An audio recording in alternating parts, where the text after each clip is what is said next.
just from following social media, Gord's team have been, some of them anyway, have been running up the 104 floors, what they had to do at 9/11, and one of them did it in 40 minutes in full gear, and I can attest that when we did their little, the little thing there a couple months ago, we had to put the gear on, and Pat and I were there, and you know, I was sweating like a dog, and I can't imagine 104 floors. So good on you, and you know, thanks for keeping us safe. That's what I call it. Oh no, it was hot. Yeah.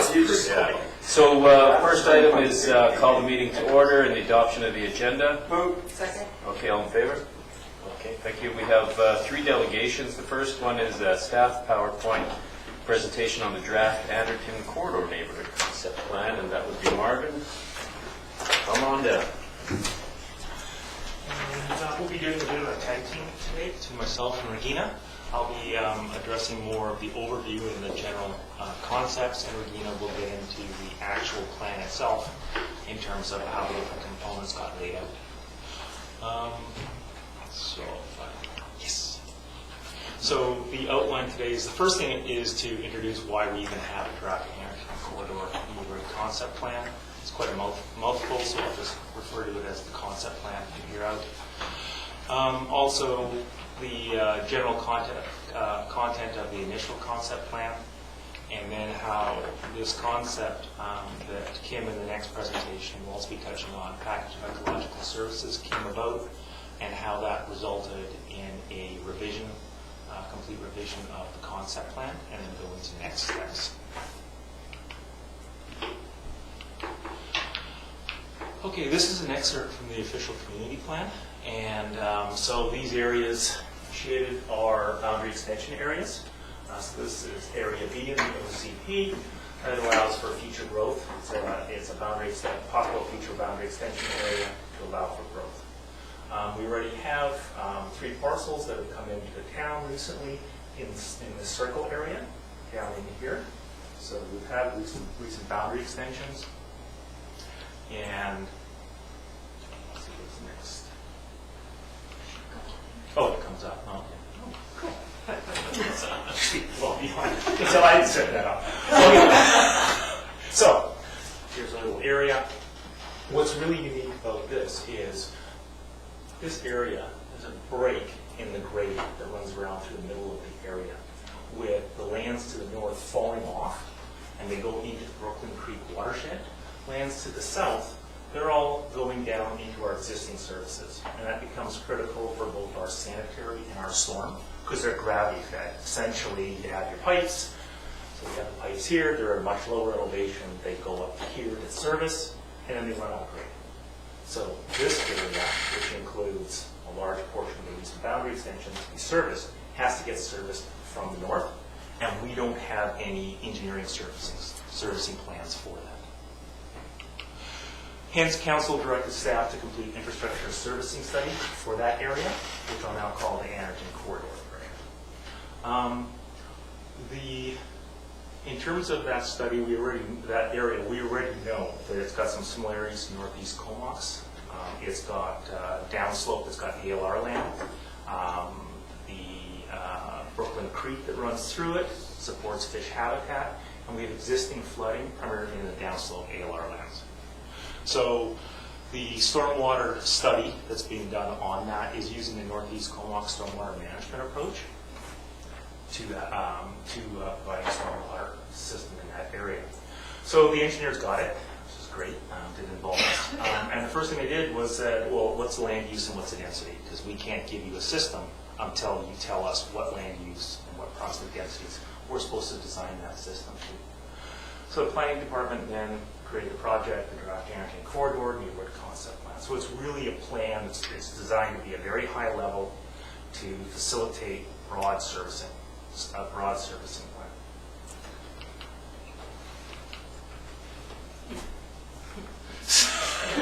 Little things in there. When planning started on that, we looked for existing guidance in terms of existing policy documents, in terms of things that we had to conform to. We knew that the second we were getting to the Northeast Comox stormwater management approach, we'd be looking at protection of the existing fish habitat, right? Protection of the ALR, and no increased flood risk. Focus here, we saw getting back to it, is when we got into fish habitat, it was the existing fish habitat.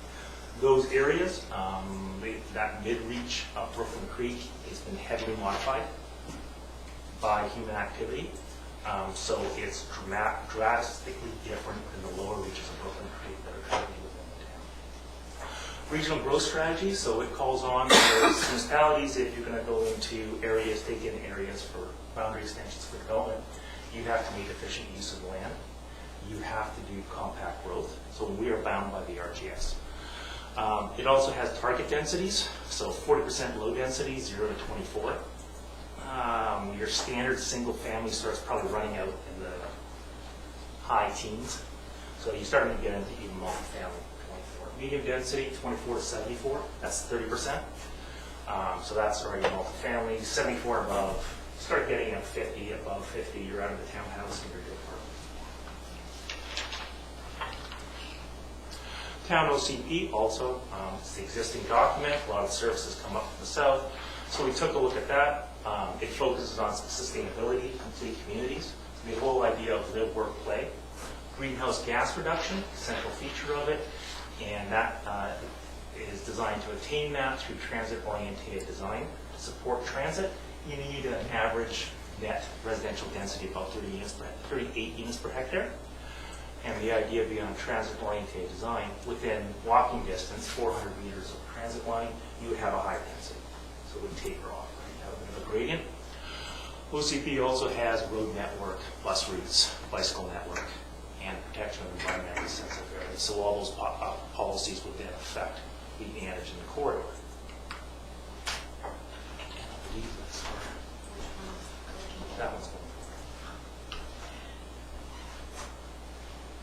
We also have a lot of maps in OCP, so no neighborhood functions in isolation. We had to look at the existing sensitive ecological systems, parks, forests, and such things. We looked at the road network and classification of roads. We looked at the bus routes, existing bus routes, and started thinking how they might connect that new neighborhood in the future. Also, pedestrian is important, and bicycle networks as well, which goes back into the open space, green space, forests, and trails.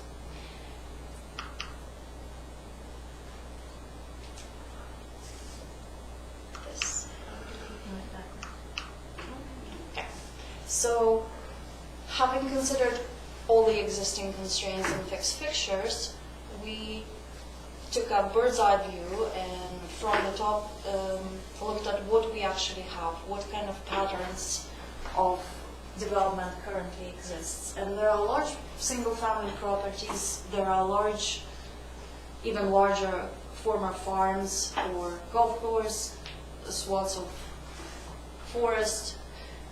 We started sketching where our creeks are, where our open spaces are, low-lying lands, where the ponds would go, looking at the topography, and then overlaid very broadly what kind of residential densities could be there, all connected to the existing both town and Courtney roads and trails.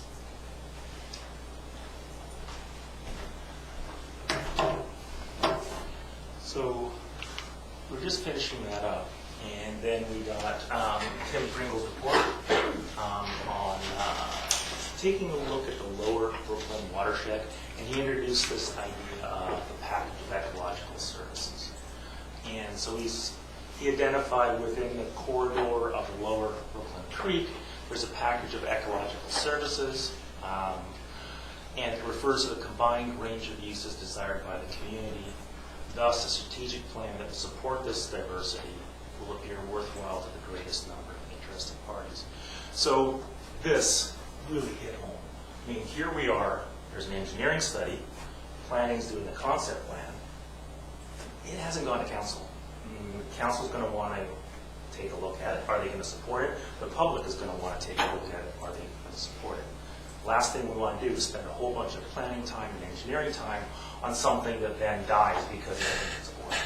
So that really struck me. And when you look at Lower Broken Creek, what Tim's starting to pick out is enhanced fish habitat. So not just protection, but enhanced fish habitat, extensive park and recreation, increased amenities. Not only supported by the need of the people within that corridor, but also the town as a whole. Key linkage then for us was the ecological services that are being talked about. They're not just environmental protection. The idea is that they relate to core services. And the core services are what planning documents will pull out in an area. So that's really environmental protection, one of the key things that a municipality does, especially in terms of fish habitat. Active and passive recreation, huge chunk of your budget, right? Stormwater storage and drainage, again, major part of the engineering budget. And yes, those in this case can all be related. They generally are all related to the local creek hydrology, right? Because they're draining down into existing drainage. And so what happened at that point was we said, well, hold it. Instead of looking at essentially a blown out area of a creek, watershed of a creek, and saying, okay, we'll protect what's there. There's not much left. We'll protect it. What can we do? Can we get something that mimics Lower Broken Creek? And that was then the reading.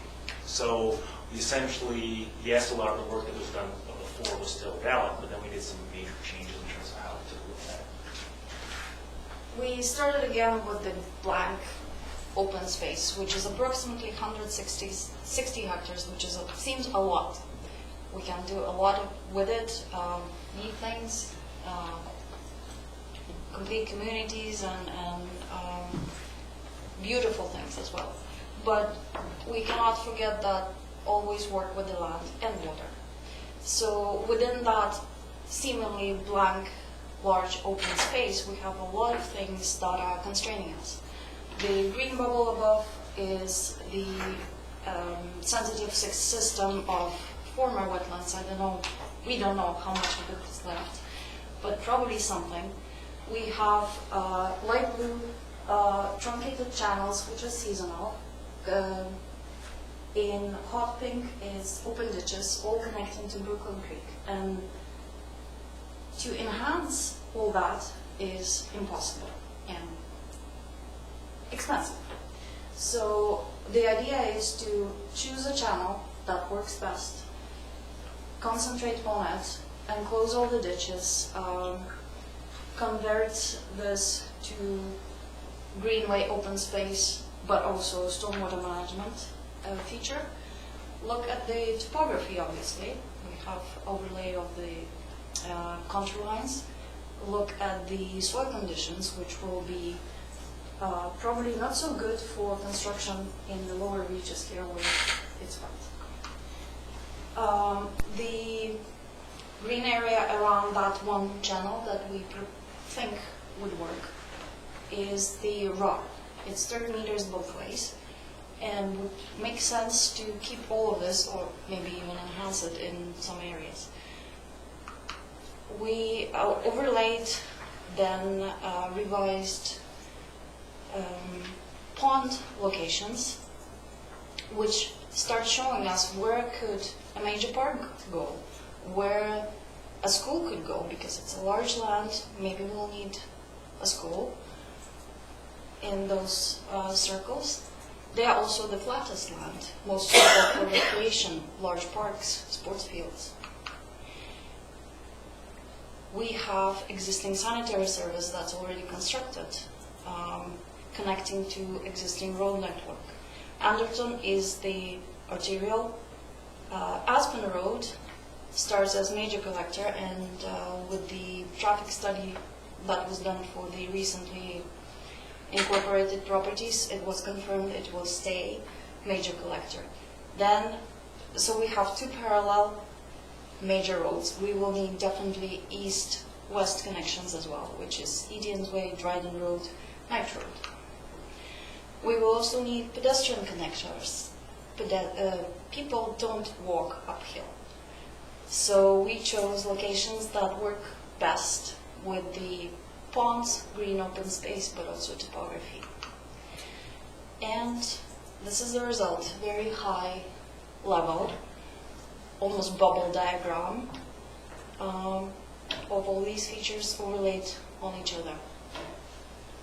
Lowest reach is the ponds, Brooklyn Creek, parks, school somewhere in the middle to serve most of the community so that the children can walk. By the way, the west-east span of the land is approximately 800 meters, so bus service could run in the middle of it and perfectly serve both sides, which is our standard 400-meter walking distance to the public transit.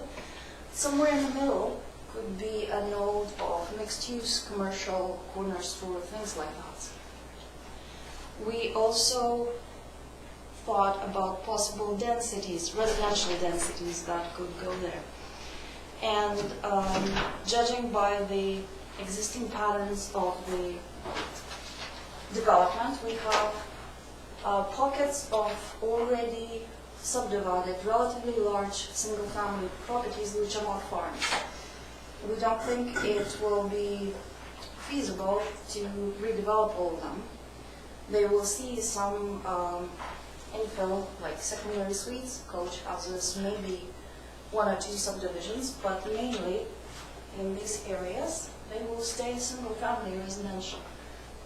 To support the entire neighborhood plan, we need more density, so we're to concentrate it naturally where we have most of the amenities, most of the services. People in high density should have ready access to open space, to the park. They don't have backyards. So this is how we ended up with the land use. And, one really interesting thing for us came out of this, because to date we've really been looking at existing neighborhoods. We've been looking at infill, and so a lot of the stuff's already been given. And this is the first area that we've really gone out and said, well, okay, with the RGS and implementing the RGS. So even at 38 units per hectare, we're trying to average out at 38 units per hectare. What this shows us is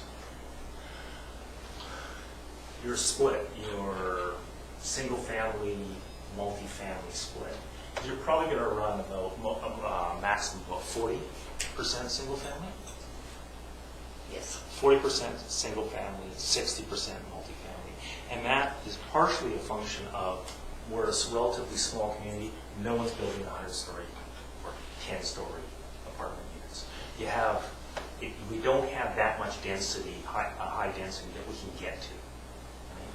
So the problem is you start increasing above the 40%, you have a very relatively small impact on the amount of single family you have, but you have a huge impact on the density of multifamily, and you start pushing it right out of what our market can handle.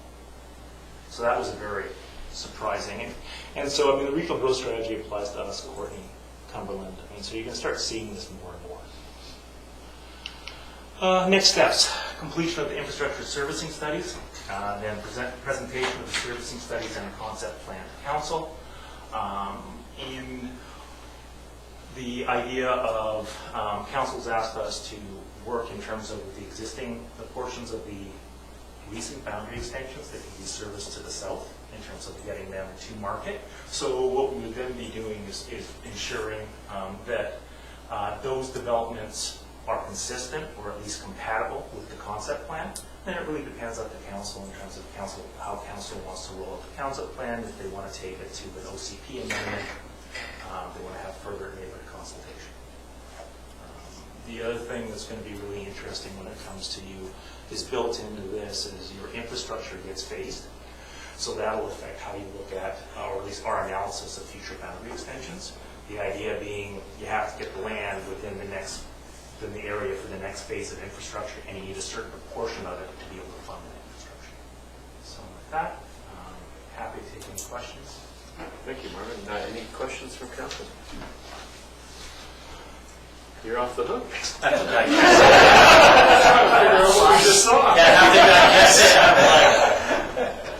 Thank you. And now we have Kim Stevens.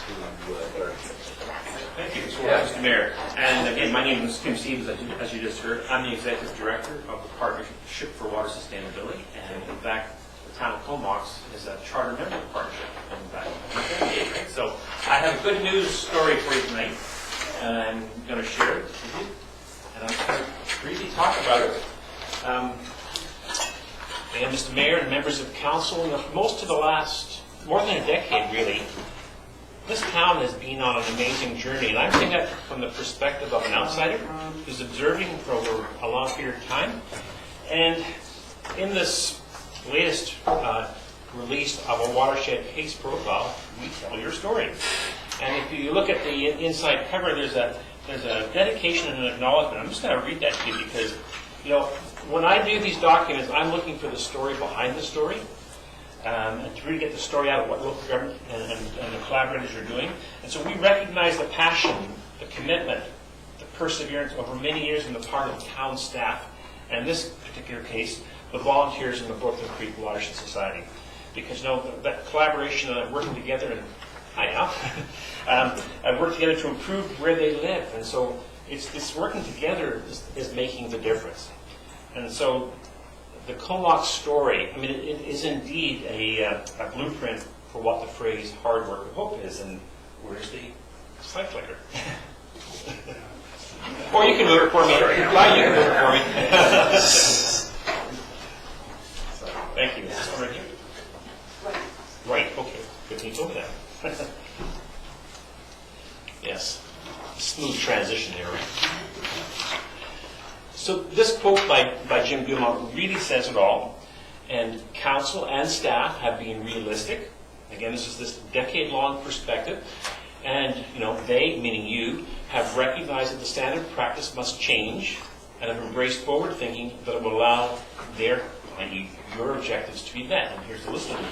But, you know, it's the last bullet is the one really to remember out of this presentation, kind of reinforcing what Marvin's saying is we can talk about all the engineering stuff, but it's really how do we create a high-value public asset? And I just want to say I am an engineer. I'm also an engineer planner by career, and that's kind of an oxymoron, I know, but it's this fact that when you heard Marvin talk about, you know, a plan that would create a high-value asset in the middle reach of Brooklyn Creek, and as I looked at the staff, who would have thought that a year ago, right? Who would have thought that possible in terms of discussions that, you know, Tim Crinkle had a year ago with the coach? This, you know, the image on the left, well, it captures the essence of what the partnership is all about. So everything we do is under the umbrella of Living Water Smart, which is now, it's 11 years since it was released by the province. But it's not what we do that matters. It's what you do. It's what local governments do, because, you know, we are always on the lookout for the champions who establish precedents for others to follow. And that's really the significance of why, for the title, I chose the title, you know, this town is a beacon of hope. And I also believe you don't get the respect you deserve from other people because you've kind of quietly been doing your work, right, quietly, but you deserve recognition, you deserve respect. And so when we look at this diagram of the twin pillars, the water balance methodology and the ecological accounting process, the town of Comox is the poster child for the twin pillars. You are actually the first local government in British Columbia to do both. First to do both. So just read those three bullets. What are the three first? Well, you changed engineering practice and you implemented the water balance methodology in northeast Comox to reduce downhill risk. Huge accomplishment. It took a long time to grind it through. You became the first demonstration application for the testing EAP, the ecological accounting process for evaluation of the Brooklyn Creek corridor. And we learned so much out of both those processes. And as the third building block, you changed the draft, or staff changed the draft Anderton corridor neighborhood concept plan. I always have to, whenever Marvin was talking, I got to say the whole thing, right? Draft Anderton corridor neighborhood concept plan. In mid-project to enhance the package of ecological services. You know, a new term, kind of a common sense term, but a really important term for you to really take away from today. But I also, before I go on to the next slide, I want to emphasize the significance of that first bullet referring to the water balance methodology. Because it was in 2002 that the province released the Stormwater Guidebook for British Columbia. And I was the project manager, I was the principal author. And the guidebook introduced the water balance methodology, and here we are 17 years later, and I can tell you that Comox is actually the first local government to get it right. To get it right. Because we have a history of kind of people saying they're doing it, but are they really doing it? But through the process you've gone through the last decade, you've kind of ground through the details to get it right. Last September, my colleague Tim Pringle spoke at council. I guess some of you are new, would remember, but I guess most of you were on council then. So you remember his presentation about Brooklyn Creek. And I have to say that Brooklyn Creek really opened our eyes, because in selecting Brooklyn Creek to be a demonstration application, we had a different outcome in mind. And so it was only when Tim got into it that really our eyes were opened by the collaboration between the town and the stream keepers. And it got us thinking. And so, long story short, this image has become an important communication tool, because it helps an audience focus on why we need to consider ecological services and use of land as equally important. And I got to again remind you, I'm a water resources engineer, so if I say these kind of things, it sounds like I'm an engineer, right? I'm supposed to say that, but it does help us focus. So the natural comments and the constructed comments, a picture is 1,000 words. Oh, God. I can cancel. Is that your jail picture? I gotta say though, kudos to Marvin for coining the term package of ecological services. I know he gave credit to Tim, but I guess it was a collaborative effort, because it's an aha moment that came out of a conversation that Tim and Marvin had. So I think Tim said something and Marvin said something, and Tim said, "My God, what did you just say?" And so I think out of that came the phrase, the package of ecological services. So it was a collaborative effort. But that term, ecological services, it's not intuitively obvious to most folks.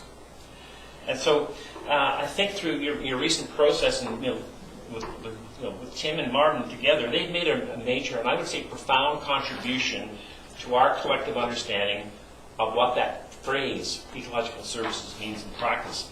And they've done that, as you heard Marvin say, by defining ecological services as the range of uses desired by the community. So the range of uses desired by the community.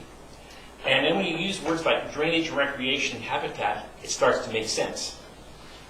Drainage, habitat, recreation, it makes sense in terms of what are we really talking about from a local government perspective. Shelley, right? That's not your mugshot, right? You're holding up, well, that photograph has to be at least a decade old, right? Yeah. Taken in this very room here. Sustainable service delivery, well, that's the BC branding for asset management. But more than that, it's, senior government funding is now predicated on adherence to the BC framework, which kind of connects the dots. And so UBCM and the province are encouraging local governments to implement a whole system approach that accounts for nature. So what's Shelley's quote? Concept of the stream as an asset allows the town to include it in the plans to manage all of the town's assets on behalf of the community for future generations. So it's a pretty significant statement / soundbite. And when I reflect on how I've observed the last decade here, I can say you're demonstrating how to walk the talk. That's the bottom line. And that's why I say I don't think you get enough respect or recognition for the hard work of hope that's been going on here. So in summary, and I believe I'm under my time, I haven't had too much, have I? In summary, the town's experience provides working examples of reconnecting hydrology and ecology. Reconnecting hydrology and ecology. That's a key phrase when you look at that image of the two sides, the water balance being the technical lens and the ecological accounting process really being the social lens. What is this natural asset worth to you? And then the bottom line being to enhance the package of ecological services. So you've done all the hard work, and now the partnership will do our part to showcase and celebrate your working examples. Thank you. And I hope some of you who will be going to UBCM in 2 weeks on a Monday afternoon will come join us in the marketplace session, where for 3 hours, all of us, about 25 organizations, will be having one-on-one conversations with whoever wants to talk to us. So, until then, that concludes it. Thank you, Kim. Yeah, that is a good news story. Any questions from council? How come the press aren't here when the good news? I can give you a name of somebody you can call. We'll see if decapitation will come up. I don't say any names. Well, we'll do a news release. That will help you, won't it? Yeah. Okay. All right, thank you very much. No questions from the council. And Jeff and Laura. Jeff from Comox Valley Economic Development. Welcome, Jeff. You have 10 minutes. All right. I'll try to be Ish. Thank you for having us here today. I'm Mayor, Council, and staff. My name is Jeff Crawford. I'm Business Development at Comox Valley Economic Development. I've got my colleague here, Lara Greasley, who's Manager of Communications and Marketing. And I'd like to acknowledge also our new director on our board, Paul Ives. And then also Mayor, who participates as a member on our board of directors. So I'm going to briefly go through a couple highlights from our work plan. You would have received our Q2 highlights and strategic priorities report that speaks to our work plan activities and initiatives and progress that's being made on those. And we also circulated our 2018 annual report for your reference as well. So, a few updates from that report I'd like to speak to. First being the newly launched entrepreneurship immigration program from the province of BC. We in the second quarter hosted the launch of this program with the province in our communities, and we're a participant who's working with the Immigration Programs Branch of Ministry of Jobs, Trade and Technology. And this is a 2-year pilot. We're participating with our staff, working through issues and making sure the delivery of this program is as good as can be. And one thing to note here, just on that criteria, if you were familiar at all with the business immigration program that was run before in past years, you'll notice the criteria here are a little less, and it's totally focused on entrepreneurship, not business investment.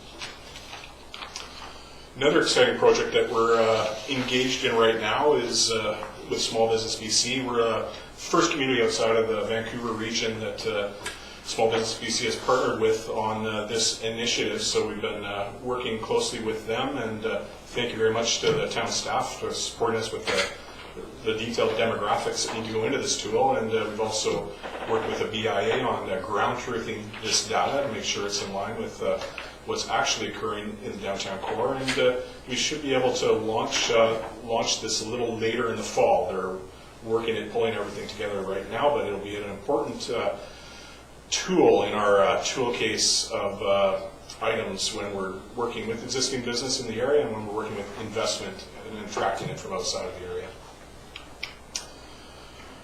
One thing that has kept us busy as of late was with regards to the food innovation and processing. So this program was announced just as we were getting out of or into all of our Seafood Festival and Expo activities, and we responded to the request for qualifications in early July, which we were successful in, and we were invited to submit it to our request for proposals. 9 other communities in the province were in the stream that we applied for, and this is a very competitive process, so we put together our application and we got that in right after the long weekend on September the 3rd. So the real strength in our application is just the breadth of partnerships that we have engaged in. We've been working obviously with the agriculture community for over a decade at the local economic development office, so we do have that benefit going for us, and we were able to get letters of support from over 20 different organizations and groups related to agriculture in the area, and we'll hope to hear a successful result in the near future.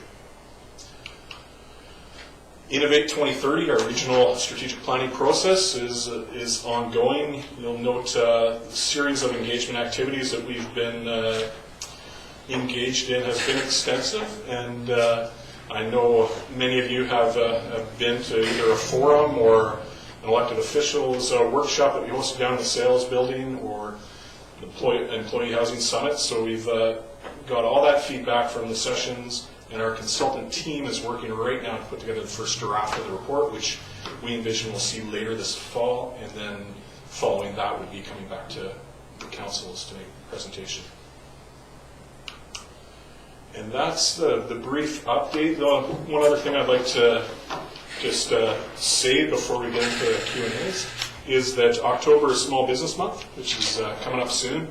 And we always try to help celebrate that with the business community by partnering up with a lot of the other business service providers in town, such as the Chamber of Commerce, such as Business Development Bank of Canada, Community Futures Development Corporation, Strathcona, and others to host a variety of capacity business development type workshops. Some of those are going to be hosted as lunch and learn series where we're looking at subjects like alternative sources of financing, business transition, which is very very popular topic, and things and one other area that the business service providers that we work with brought to our attention was just the amount of new residents in the community that are looking at entrepreneurship.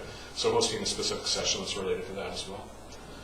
And thank you for having us here today, and we're happy to answer any questions. I'll take the easy ones, or I'll take the hard ones. Well, thanks, Jeff. And I do want to acknowledge all the hard work that you guys do. This year you've taken on the food hub. Just looking at all the farms in the area and staff housing. The housing is a big issue in the valley, and you've really done well in trying to find answers to those concerns. So thank you.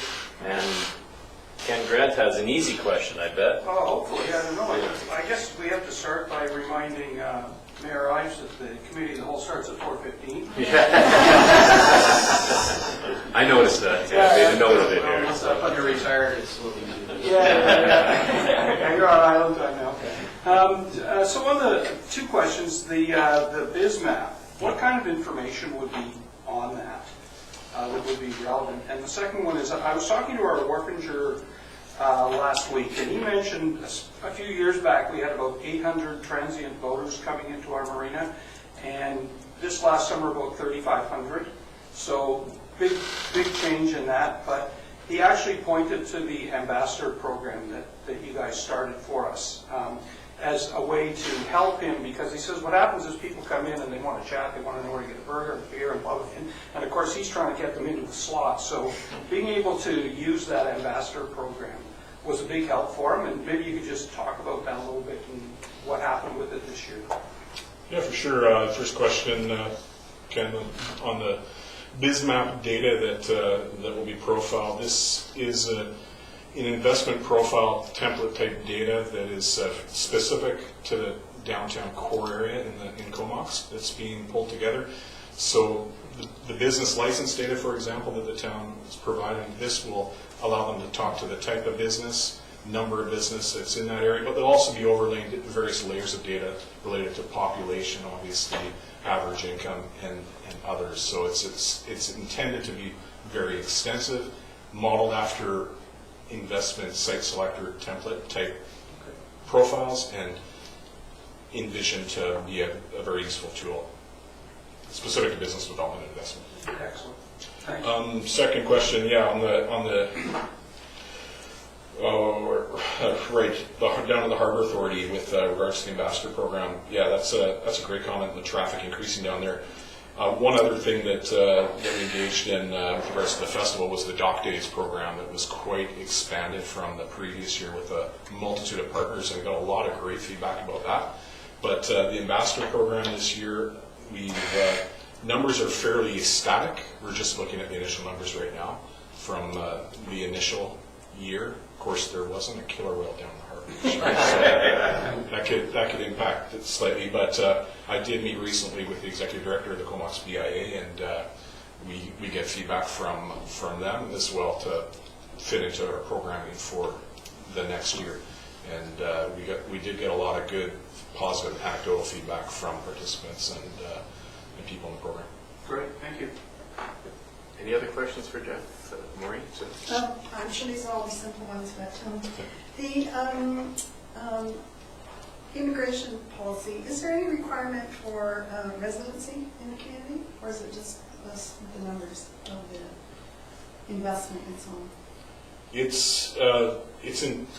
It's an objective of the program, but the requirement, I'd have to look back at the specific provincial nominee program criteria. With regards to the entrepreneurship piece, we're looking at that one little piece of criteria isn't right on that sheet, but it is definitely intended as an outcome of the program is for people to be residents in the community. Right, okay. I suspected that was the idea, but I just didn't know if there was an ability to enforce it. Sorry. No, that's okay. The HELB application, I know there was a really short timeline. When do you expect that you would know whether you were successful or not? 4 to 6 weeks. Okay, It's kind of- it's quick. And then the BizMap piece, is there any ability or interest to promote the industrial lens at Wendy Airport through that BizMap? That's a great question. If I'll take a look at that, and if there is, I'll definitely include it. The one way we profile the industrial lands right now is we have an online interactive map on our website, and so I've got those lands highlighted right now on our interactive map that we point investment and take inquiries to. But that's a great comment. I'll definitely investigate that and see if it can be included as well. Okay, great, thanks. Any other questions? Thank you very much, Jeff and Laura, for coming. All right, move on. We don't have any minutes of meetings, no department reports. We have staff reports. Wilcox Street data collection. And any questions? I'd just like to say thanks to Shelley for doing that. I attended a meeting a while ago, 3 months ago, at the stair with the seniors, and that was one of their concerns, and I'm glad you did that. And I noticed that 85% are under 30 kilometers an hour or something, so yeah, so that's good. So yeah, and maybe in a year or so we can look at some sidewalks along there, but that's for another discussion. So Is that information going to be communicated back to the stair? Probably to follow up, yeah. yeah, I think Councilor McGowan is on you. Yeah, I was going to say, yeah. if that's okay, I'd like to take this to the next meeting, because, Yeah. at least with some information, it maybe quell their fears, because if there's, obviously there's not really a huge issue going on there, Yeah. but, just being able to show them that, yes, we did do something, and rather than just, don't worry about it. Yeah, good, thank you. Any other questions for that? So all in favor? That's carried. We have correspondence from Jesse Kettler for receipts. Move receipt. Second. I haven't seen the correspondence. Like, It's in here. is there, it's on the back of the thing. Yeah, it is. Do you want it? Oh, there we go, I got it now. Yeah. I got it now. So we just leave that for staff. Do you want, what's your pleasure? The only question I would have on this is, our facilities are pretty full right now, and would this possibly lead to any capacity issues at all? Just How about, we want It's to one of just, a lot of questions that we thought about how this is going to work. Yeah, So okay, that's all for consideration. all right. so we want to move just to direct this to staff and let them chew on it a bit? Well, I think, is that what she's asking for council support this work by directing staff to collaborate with the regional district to develop a low-income regional recreational access pass program? Yeah, I think we want to see, maybe Mr. CAO, if, we want to see if it'll work for us first and then collaborate with them, or? If council wishes to proceed with this, you should basically provide a recommendation forward that staff can use that as their authority to work on this. And it's not one of our priorities in our Right. strategic plan, but if council wants to put some sense of priority on this or have staff work on it, then yes, we should get some direction. Can we get a staff report on it and then take the next steps? Yes. Yep. Okay, so what does that motion look like? Request a staff report on Okay, that. done. Move that. Second. Okay, and all in favor? All right, that's very good. Thanks, Ted. Some work for you there, but Some more work. I don't see anything further. So move for adjournment. No, we have a new camera, do we not? No, that's been canceled. So move to adjourn. Second.